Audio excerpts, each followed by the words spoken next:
ទឹកព្រៃនាយមានក្អែកមួយក្បាលដែលមានឈ្មោះថាឆាយា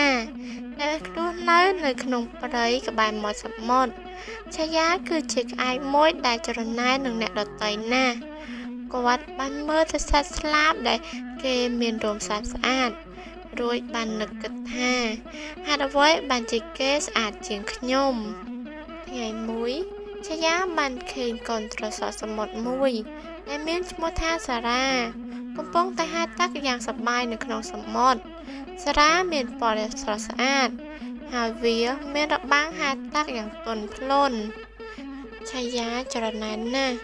គាត់បាននិយាយប្រាប់ទៅខ្លួនឯងថាខ្ញុំក៏ចង់ហែលទឹកបានដែរនៅថ្ងៃបន្ទាប់គេក៏បានចុះទៅក្នុងទឹកដែលធ្វើឲ្យស្លាបរបស់គេសើមហើយគេសឹងតែស្លងទឹកស្លាប់បាត់ទៅហើយសំណាងល្អ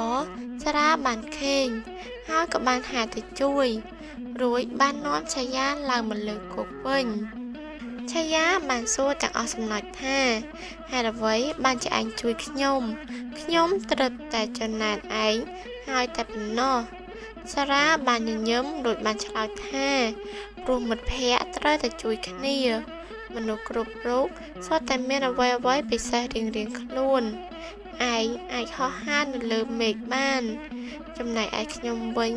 អាចហែលនៅក្នុងសមុទ្របានយើងមិនចាំបាច់ច្រណែនគ្នានោះទេ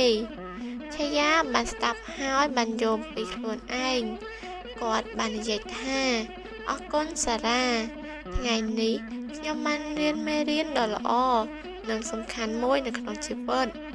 ចាប់ពីពេលនេះមកឆាយាមិនដែលចំណានទៅនឹងអ្នកដទៃនោះទេគាត់តែងតែរីករាយអ្វីដែលគាត់មានហើយក៏ចេះសរសើរទៅការសមត្ថភាពទៅដល់បទអ្នកដទៃផងដែរតម្លៃអប់រំនៅក្នុងរឿងនេះចង់មានន័យថាការចំណានអ្នកដទៃគ្មានប្រយោជន៍អ្វីឡើយមនុស្សម្នាក់សុទ្ធតែមានសមត្ថភាពខុសៗគ្នាចូលចេះពេញចិត្តនឹងអ្វីដែលខ្លួនឯងមាននិងសរសើរអ្នកដទៃទៅវិញទៅមក